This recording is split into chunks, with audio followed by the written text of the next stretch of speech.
Shalom, shalom, shalom. Selamat pagi masyarakat iman yang dikasih oleh Tuhan. Hari ini kita bersyukur karena kebaikannya kita boleh kembali menjalani hari-hari ini dengan sukacita dan mari bersama-sama kita percaya bahwa kalau segala sesuatu sudah Tuhan rancangkan dengan indah dan baik, maka hari ini juga kita mau menjalani rancangan baik Tuhan. Kita pujikan PKJ 136, PKJ 136 pada bintang nyata karyanya. PKJ 136.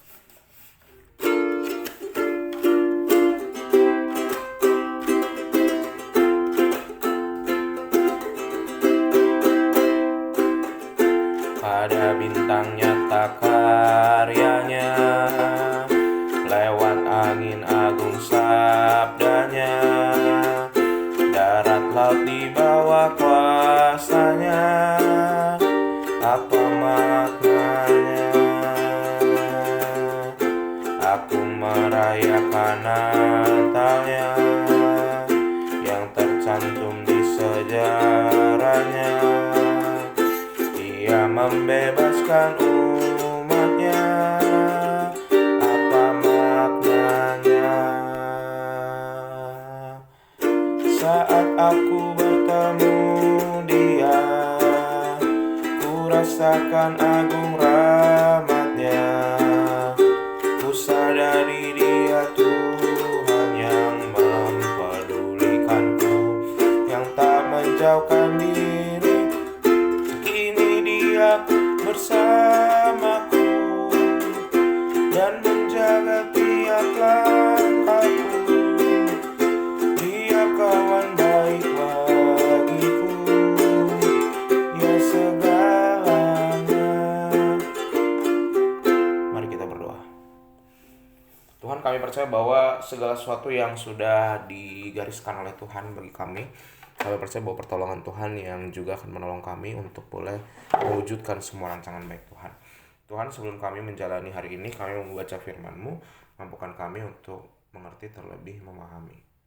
Hanya dalam nama-Mu kami berdoa dan bersyukur. Amin. Bersama-sama kita buka dari Mazmur 39. Mazmur 39. Mazmur 39 kalau di Alkitab fisik ayat 8 sampai 14. Mazmur 39 ayat 8 sampai 14 Alkitab fisik, kalau Alkitab handphone 7 sampai 13. Mazmur 39 ayat 8 sampai 14 atau 7 sampai 13. Dengarkanlah sabda Tuhan. Dan sekarang apakah yang kunanti-nantikan ya Tuhan? Kepadamu lah aku berharap. Lepaskanlah aku dari segala pelanggaranku. Jangan jadikan aku celaan orang bebal. Aku keluh, tidak kubuka mulutku, sebab Engkau sendirilah yang bertindak. Hindarkanlah aku daripada pukulanmu. Aku remuk karena serangan tanganmu. Engkau menghajar seorang dengan hukuman karena kesalahannya, dan menghancurkan keelokan sama seperti gegat. Sesungguhnya setiap manusia adalah kesia-siaan belaka.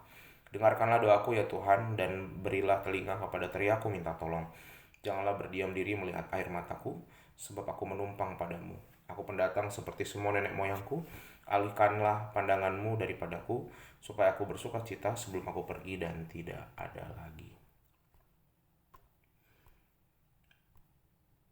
Bapak Ibu Saudara yang dikasih oleh Tuhan, Bapak Ibu pernah ini nggak ya, frustasi dengan diri sendiri gitu, jadi kesel banget sama diri sendiri. Biasanya kita kalau kesel sama orang, keadaan, tapi ini ke diri kita. Kenapa? Mungkin kita punya karakter-karakter yang ingin kita buang, tapi kayaknya kok susah banget gitu ya. Kita selalu dikritik orang tentang hal itu, atau kita pun sudah pernah melakukan kesalahan karena sikap itu gitu ya. Sampai kadang-kadang Tuhan, aku kok punya karakter ini, atau aku mau berhenti seperti ini gitu ya. Mungkin dosa-dosa yang juga selalu menjerat kita. Kita sadar bahwa kita ini nggak kudus, nggak berdaya, bahkan doa-doa kita kayaknya kok, Tuhan kok aku nggak berubah-berubah ya Tuhan. Nah Bapak Saudara, pemazmur juga mengalami hal yang sama. Dia menyadari hidupnya yang fana, dia juga mengatakan orang lain fasik, tapi dia juga nggak lepas dari kefasikan gitu ya. Di tengah-tengah orang fasik, tapi juga sama-sama seperti mereka kadang-kadang. Nah sehingga dia sadar bahwa kedagingannya itu bergejolak. Maka si pemazmur kata dia ingin berdiam diri dan tidak mau membalas orang fasik ikut-ikutan berdosa, atau terhadap ejek-ejekan orang fasik yang menertawakan hidup dalam kekudusan. Nah di pihak lain dia berhadapan dengan Allah yang maha kudus, yang tidak membiarkan umatnya untuk hidup dalam dosa. Sehingga ketika si penulis sadar kalau Allah menguduskan umatnya, akan ada hajaran, akan ada disiplin, akan ada pembentukan karakter, sehingga tetap aja kita kadang-kadang mau berubah tapi takut juga berubah gitu ya, nggak bisa dibohongi, kita tuh mau berubah jadi orang baik tapi takut juga karena ada hal-hal yang harus ditinggalkan. Nah, pergumulan pemazmur di sini senada dengan apa yang digumuli Paulus di Roma.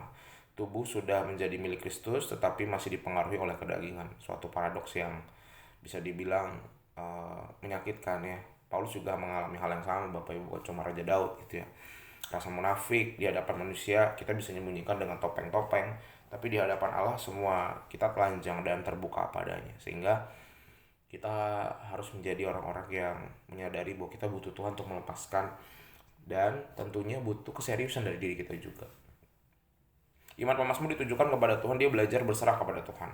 Pemazmur bagaikan pendatang dan penumpang yang hanya berharap keramah-tamahan dari tuan rumah, yaitu Tuhan itu sendiri. Kita di bumi ini juga cuma tamu aja gitu, sehingga butuh pertolongan dan perkenanan Tuhan. Sehingga dikatakan syukur kepada Tuhan karena Tuhan yang membebaskan kita. Dan semoga sama seperti pemazmur, sama seperti Paulus, sama seperti kita juga, kita kalau rindu untuk berubah minta tolong sama Tuhan, dan memang harus sabar, nggak bisa dalam waktu sekejap mata, dan harus ada niat dan terus dikatakan dalam hati, Tuhan aku ingin berubah, Tuhan aku ingin jadi lebih baik, Tuhan aku ingin bertobat, aku ingin punya karakter Kristus. Tuhan mampukan kita. Amin. Mari kita berdoa. Tuhan, terima kasih melalui firman-Mu hari ini kami belajar bahwa kami adalah orang-orang yang tidak lepas dari kesalahan, tidak lepas dari kedagingan, tapi kami mau belajar untuk hidup lebih baik dan minta pertolongan Tuhan untuk terus berproses. Mungkin gak langsung, butuh waktu, tapi ajarkan kami setia untuk punya perubahan-perubahan baik. Kami serahkan dalam nama kami berdoa. Amin. Selamat pagi, Tuhan Yesus memberkati, tetap bersemangat.